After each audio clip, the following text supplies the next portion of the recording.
The Chicago Bears beat the Cincinnati Bengals 20-7 on Sunday, but that might not even be the biggest thing that happened on the field because Andy Dalton, he leaves, he comes back, he leaves again. Justin Fields comes into the game and Chicago ends up winning.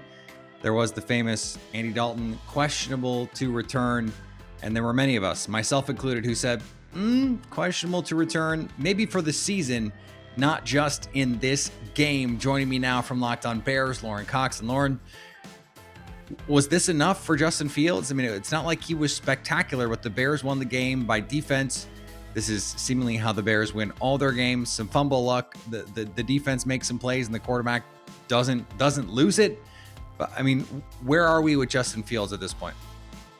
It should be enough. And I think there were a few plays in this game that didn't go down in Justin Fields' favor on the stat sheet or actually on the scoreboard that would have, I think, really changed the narrative about this. There was a drop touchdown pass from Allen Robinson that landed in the breadbasket. Perfect throw, exactly where it needed to be against good coverage. And if that's a touchdown, it's a touchdown on Fields' stat sheet. It's on the scoreboard as well. You increase the margin there. There was a couple of drop passes, one a deep one to Darnell Mooney on a sideline.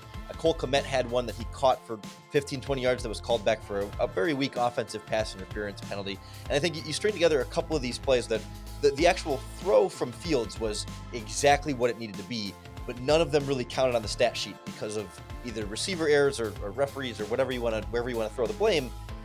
You put those on for Fields. I mean, he did everything he needed to do in those plays. So I can live with the interception that he had. It was kind of a pass rusher dropping back late after blitzing and then kind of trying to sneak back into a robber coverage. We see veteran quarterbacks get beat on that too. That's not an excuse for that. It's fine, but for me, it doesn't seem like the rookie mistakes he made were things that are signs of bigger concerns that, oh, he really needs to fix X, Y, or Z before he can be a starting NFL quarterback. It just felt like, a regular thing that a rookie in his first game, kind of cold off the bench might make at some point in those contests. So I think full speed ahead with Justin Fields.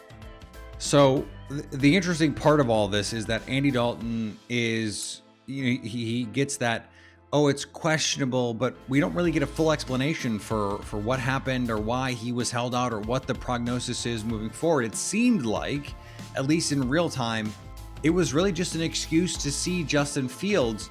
So, I mean, not just was this enough to see Justin Fields moving forward, because it seemed like it was, but what do we need to see from Justin Fields to make sure that he continues to be the quarterback? Because the Bears have 15 more of these weeks. I think a couple things with Dalton and the injury, right? He left the game initially, came back in, was definitely stiff and immobile and a little more statuesque after he had been moving around the pocket pretty nicely early on in the game. So, there's clearly something that he was willing to get back in there and try, but whether it's stiffened up or was too tender or whatever it might be, then they took him out. They downgraded him to doubtful later in the fourth quarter of the game, from questionable to doubtful. After Matt Nagy said I don't remember the exact wording, but he said he's pretty sure, or they're pretty confident that it's not a torn ACL. And so then we can start to sort of ratchet it down from there. But I think for Fields,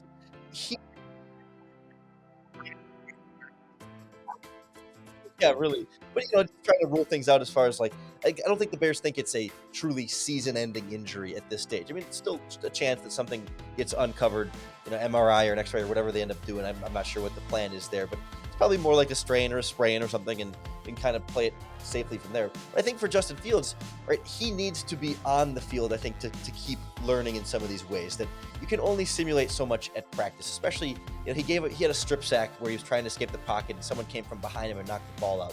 And that's literally something that you cannot actually really simulate in practice because the pressure can't be real in practice. They can't hit the quarterback. They have to, they can two-hand touch him and they can, I guess, sort of swat at the football, but it's not the same feeling for Fields when he knows they can't actually hit him in practice, as opposed to a game when they talk about, the cliche, the real bullets are flying or the live bullets out there. You can't simulate those bullets in practice, especially when it comes to pocket presence, one of the little areas that I think Fields needs to improve on. So, I think he would benefit so much more from being on the field than going back to the bench. And it just doesn't seem like, especially because he did enough to win. I mean, unless they really start just losing games because of inexperience at quarterback, if he falls down the Zach Wilson trap from this weekend, I mean, maybe then you start to talk about pulling him back in. But I think it's his job to lose at this point.